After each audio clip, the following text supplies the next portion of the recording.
Look, Lorax, I said, there's no cause for alarm. I chopped just one tree. I am doing no harm. I'm being quite useful. This thing is a need. A thing to find something that all people need. It's a shirt, it's a sock, it's a glove, it's a hat. But it has other uses. Yes, far beyond that. You can use it for carpets, for pillows, for sheets, or curtains, or covers for bicycle seats.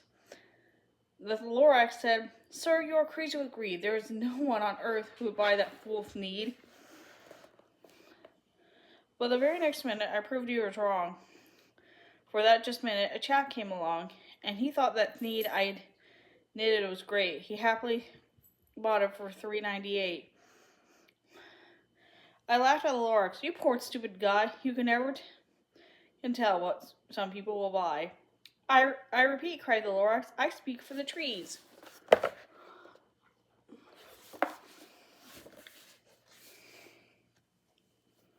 I'm busy, I told him. Shut up, if you please. I rushed across the room, and in no time at all, built a radio phone.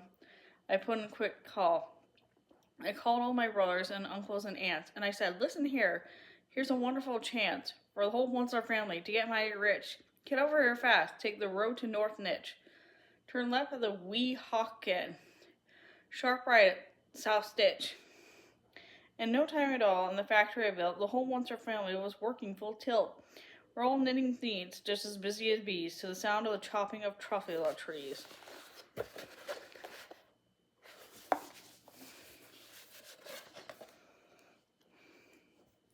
Then, oh baby, oh, how my business did grow.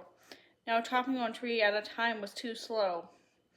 So I quickly invented my super axe hacker, which whacked off 4 truffula trees at one smacker. We were making needs more times as fast as before. The Lorax, he didn't show up anymore. But the next week he knocked on my new office door. He snapped, I'm the Lorax who speaks for the trees, which you seem to be chopping as fast as you please. But I'm also in charge of the brown barbaloots, who play in the shade in their barbaloot suits, and happily lived eating truffula fruits. Now, thanks to your my trees to the ground, there's not enough truffula fruit to go round, and my poor barbaloots are all getting the crummies, because they have gas and no food in their tummies.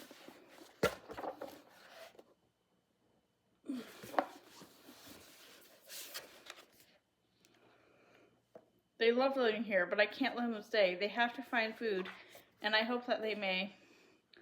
Good luck, he cried, and he sent them away. I, the Once-Ler, felt, but watched them as they go, but business is business, and business must grow, regardless of crummies and tummies, you know. I meant no harm, I truly did not, but I had to grow bigger, so bigger I got.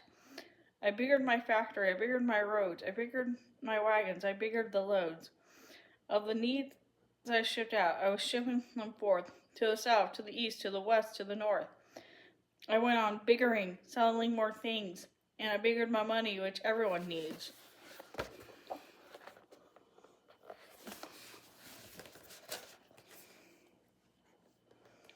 Then again, he came back. I was fixing some pipes when the old nuisance Lorax came back with more gripes.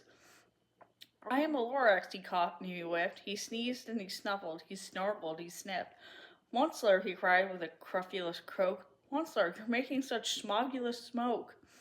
My poor swammy swans, why they can't sing a note. No one can sing who has smog in his throat. And so, said the Lorax, please pardon my cough. They cannot live here, so I'm sending them off. Wherever they go, I don't hopefully know. They may have to fly for a month or a year to escape from the smog you've smogged up around here.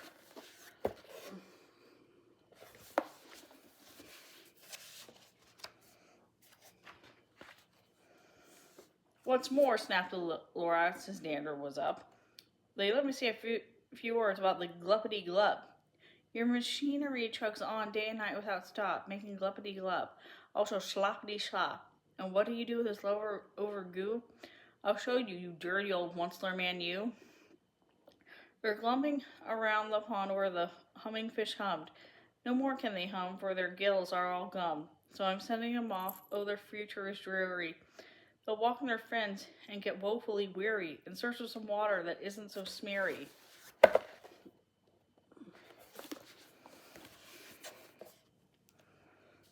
And then I got mad. I got terribly mad. I yelled at Lorax, "Now listen here, Dad.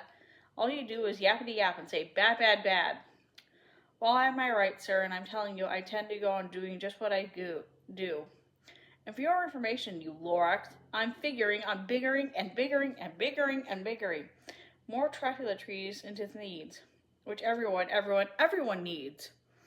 And at that moment, we heard a loud whack. From outside in the fields came a sickening smack of an axe on a tree. Then we heard the tree fall, the very last truffula tree of them all.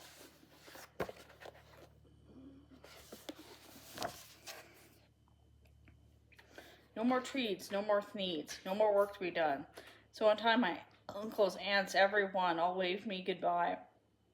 They jumped into my cars and drove away under the smoke-smothering stars. Now all that was left beneath the bad-smelling sky was my big empty factory, the Lorax, and I.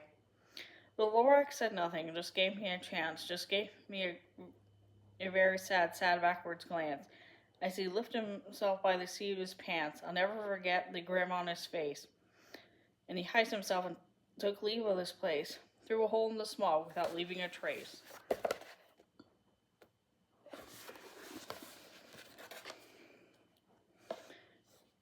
And all that Lorax left here in the mess was a small pile of rocks with one word: unless. Whatever that meant, well, I just couldn't guess. But that was a long, long ago. But each day since that day, I've sat here and worried away. Through the years, while my buildings have fallen apart, I've worried about it with all of my heart. But now, says Once-Ler, now that you're here, the word of the Lorax seems perfectly clear. Unless someone you cares a whole awful lot, nothing's going to get better. It's not.